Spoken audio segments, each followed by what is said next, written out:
En allant sur Twitter, j'ai pu voir qu'un débat tournait en boucle sur une question au demeurant très sérieuse. Qui, entre Rengoku et Tengen, est le plus fort ? La puissance des personnages est un sujet qui fascine autant qu'il peut frustrer, mais qui demande aussi à ce qu'on s'y intéresse davantage et qu'on analyse tout ça délicatement.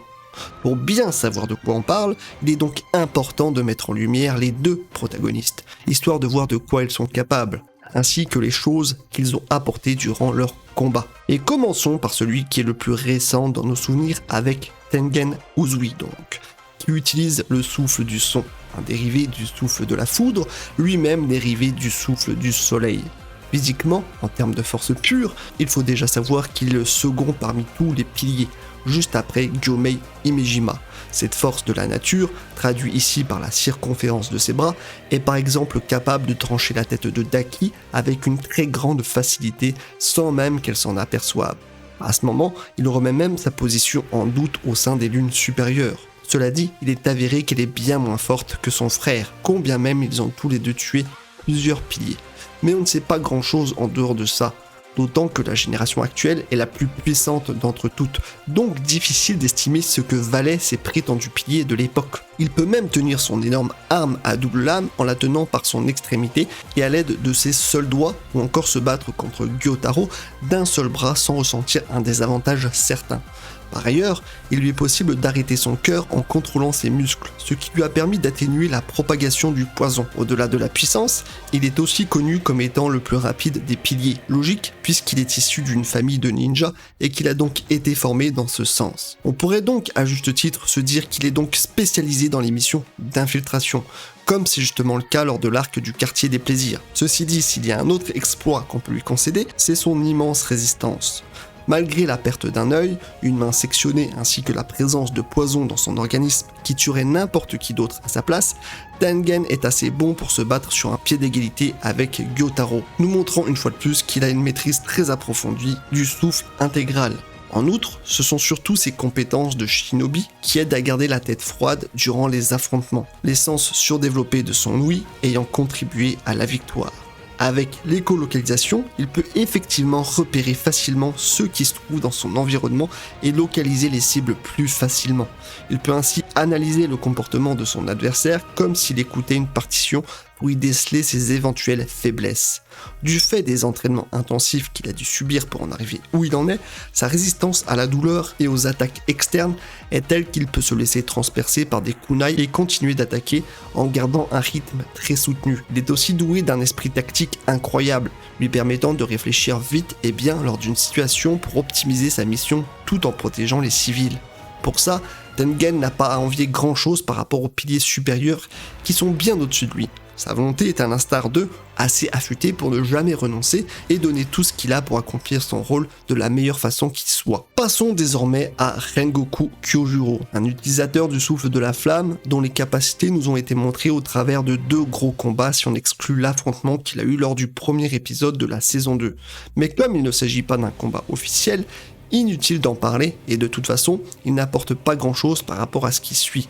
Ce qu'on peut dire par rapport à son souffle, c'est qu'il est directement issu du souffle du soleil, le plus puissant qui soit.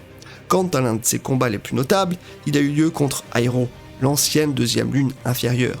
À ne pas sous-estimer malgré son rang, son pouvoir sanguinaire consistait à invoquer des ombres qui rendaient les capacités physiques quasiment inutiles, le rendant également capable de faire appel à un nombre incalculable d'armes en tout genre pour augmenter considérablement sa puissance d'attaque. Cela dit, son plus gros duel restera à jamais contre Akaza, la lune supérieure 3 qui aura à maintes reprises montré combien il est l'un des meilleurs, et peut-être même le plus efficace lorsqu'il s'agit de se battre en combat rapproché. Ce démon qu'on sait maintenant extraordinaire est l'une des preuves vivantes de la force de Rengoku, puisqu'ils se sont battus à pleine puissance. Alors oui, je vois venir certains d'entre vous qui vont me dire qu'Akaza n'était pas sérieux parce qu'il souhaitait le transformer en démon et non le tuer. En fait, c'est vrai au début, mais peut-on vraiment prétendre qu'il n'a pas tout donné sur la fin ?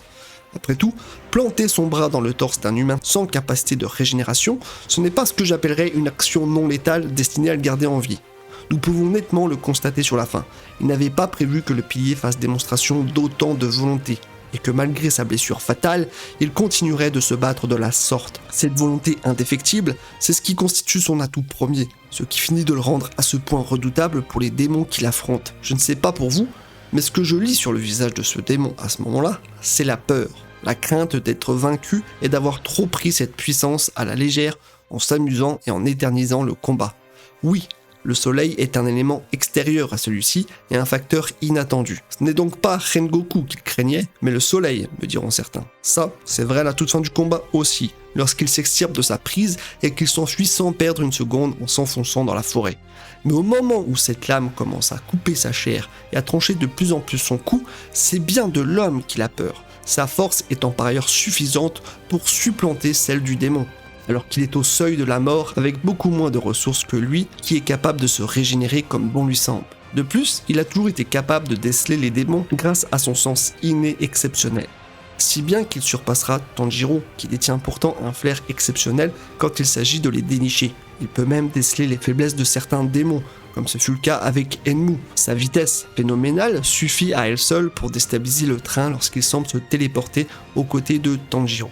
Ce dernier pensant par ailleurs qu'il s'agissait d'une attaque de démon. Il est très difficile de le suivre et de percevoir son avancée dans l'environnement tant il surclasse énormément d'ennemis qui sont incapables de réagir à temps. Et même Akaza lui reconnaîtra un temps de réaction spectaculaire puisqu'il est capable de suivre et de répondre efficacement à ces différentes techniques. Un autre compliment vient de la part d'Inosuke, qui lui donne le sentiment de se trouver dans une autre dimension. Sa résistance à la douleur est aussi parmi les plus impressionnantes puisqu'il s'est crevé les tympans dans le one-shot lui étant dédié et a subi plusieurs coups de feu de la part de Airo qui ne l'ont pas arrêté pour autant. Contre Akaza, et je cite le concerné qui le dit de ces mots, « Ton œil gauche est fichu, tes côtes en miettes et tes organes internes sont touchés. » En conclusion, il est très difficile de départager ces deux hommes qui sont certainement très proches en termes de puissance. Et c'est pourquoi il est très difficile de mesurer avec exactitude qui est au-dessus de l'autre. Néanmoins, si on se rapporte uniquement aux faits, Rengoku est considéré comme l'un des meilleurs de sa génération qui aurait pu atteindre les premières places s'il avait continué en ce sens. Il a appris tout seul le souffle de la flamme à l'aide de seulement 3 volumes et détient un souffle plus puissant. Quant à Tengen, contrairement à ce qu'on pourrait penser, il ne se considère pas comme le pilier le plus faible. Il faut savoir que la traduction de ce passage est quelque peu erronée. Là où en français il dit qu'il ne pourra jamais le surpasser, dans la VA, il répond qu'il ne sera jamais comme lui, ce qui change drastiquement son sens. En revanche, on constate bien que d'après les paroles de Banai, ce dernier est surpris qu'il a rencontré des difficultés pour abattre la lune supérieure la plus faible, en rappelant que même lui est utile à leur cause et qu'il n'accepte pas qu'il prenne sa retraite. De plus, le simple fait d'être reconnu à ce point par Akaza est un argument suffisant pour le mettre légèrement au-dessus. Et bien voilà les copains, j'espère que ça vous aura plu. Et bien n'hésitez pas d'ailleurs à me dire si j'ai oublié de soulever des arguments, c'est possible. S'il y a quelque chose que j'ai oublié de relever, si il y a un argument quelconque qui peut aller en la faveur de l'un ou en la défaveur de l'autre parce que je n'ai pas peut-être tous les éléments clés, bien sûr, ils ont fait qu'un gros combat chacun, mais sauf que Rengoku a quand même un spin-off à lui plus un one-shot, donc il a un peu plus de matière à réfléchir et à raisonner. On l'a vu dans d'autres circonstances, on va dire, que son combat contre Akaza, donc on sait aussi de quoi il est capable. Là où Tengen, finalement, on ne sait pas grand-chose de plus, et ça, ça peut jouer aussi contre lui, hein. On va pas se mentir. Après, ils sont très très proches. En matière de puissance, faut aussi prendre quelque chose en compte, c'est que ça dépendra toujours des combats. Quelqu'un va être plus doué pour un type de combat qu'un autre. Tengen est peut-être plus doué pour ce combat-là, alors que Rengoku aurait peut-être échoué. Et inversement, on ne sait pas finalement. Tout dépend finalement du contexte et de tous les facteurs qu'il y a autour d'un combat. Donc c'est toujours très difficile d'essayer de mesurer ça à l'aide de ce qu'on voit, mais bon, certains piliers par exemple, c'est beaucoup plus clair de dire qui est le plus fort et tout ça, parce que c'est clairement dit noir sur blanc, hein, lui c'est le plus fort, machin truc. Là c'est différent, même si Tengen est plus rapide finalement, et plus fort physiquement, on se rend bien compte qu'il a peut-être pas la technique d'un Rengoku. On se rend compte qu'il est peut-être un peu en dessous, il est peut-être aussi moins considéré par les autres piliers. On voit que les piliers, quand Rengoku est mort par exemple, et tout le monde a été très attristé, on voit bien qu'ils avaient perdu un élément fort, un élément stable, qui aurait pu vraiment permettre de rendre ça plus facile sur la fin. On voit bien que c'était une perte terrible en tant que puissance militaire. Voilà. Là où Tengen, parce qu'il se met à la retraite, on sait que ça affecte moins de monde. Voilà. Il y a même Obanaï, on a bien vu que qui se foutait un peu de lui, bon, t'étais quand même utile mine de rien, bon, viens, quoi, viens, bon, on voit bien que c'était pas totalement le meilleur, en tout cas pour eux, qu'il n'était pas autant respecté, d'ailleurs il a très peu de relations finalement au sein des piliers, alors que Rengoku avait plus de facilité à aller vers les autres, on va dire, donc peut-être qu'il était plus sympathique aussi, je ne sais pas, mais peut-être que c'était aussi dû à ce qu'il était capable d'entreprendre et de faire, qu'il était un pilier tout simplement au sein des piliers, voilà, ça c'est beau, ça c'est beau. Donc eh bien en tout cas n'hésitez pas à me dire ce que vous en pensez, n'hésitez pas à me dire si j'ai manqué quelque chose, et puis on se retrouve à très bientôt pour une autre vidéo bien sûr, à la prochaine, plus.